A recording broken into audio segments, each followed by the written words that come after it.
మా కేఆర్ కథల ఖజానాకి స్వాగతం అండి. శ్రావణికి కొత్తగా పెళ్ళయింది. కొన్ని రోజుల కాపురం తర్వాత అత్త మీద తెలియని కోపం పెరిగిపోయింది శ్రావణికి. ప్రతి పని తనకే చెప్తుందని, తన భర్తకు తనకు మధ్య చిచ్చు పెడుతోందని, తనను తక్కువ చేసి చూస్తోందని, ఇలా రకరకాల కారణాలతో అత్తను చూస్తేనే చంపేయాలన్నంత కోపాన్ని పెంచుకుంది కొత్త పెళ్లి కూతురు.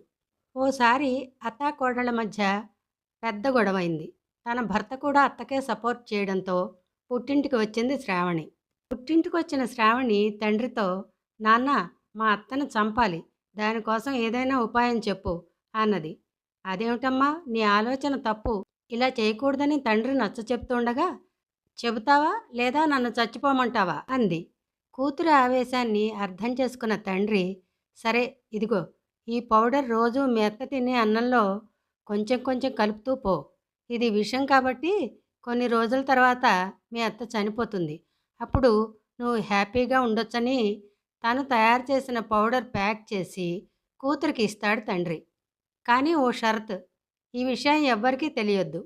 అంతకు మించి మీ అత్తతో నువ్వు చాలా ప్రేమగా ఉండాలి, లేదంటే నిన్ను అనుమానిస్తుందని కూతుర్ని అత్తారింటికి పంపిస్తాడు తండ్రి. మళ్ళీ మెట్టినింటికొచ్చిన కోడలిలో చాలా మార్పు కనిపిస్తుంది అత్తకు. అన్ని పనులు తానే చేయడం, ఇంట్లో ఎవరికి ఏ అవసరం వచ్చినా తానే చేయడంతో కోడల్ని బాగా ప్రేమగా చూసుకుంటుంది అత్త. కోడలు మాత్రం తన పని తాను కానిస్తూనే ఉంది. అత్తకు పెట్టే అన్నంలో తన తండ్రి ఇచ్చిన పౌడర్ను కలుపుతూనే ఉంది. ఇలా 2-3 నెలలు గడిచాక అత్తా కోడళ్ల మధ్య అనుబంధం పెరిగిపోయింది. ఓ రోజు పరిగెత్తుకుంటూ తండ్రి దగ్గరికి వెళ్ళింది కూతురు. నాన్న, విషానికి ఏదైనా విరుగుడు ఉంటే ఇవ్వండి. మా అత్త చాలా మంచిది, నన్ను కూతురు కంటే ఎక్కువగా చూసుకుంటోంది.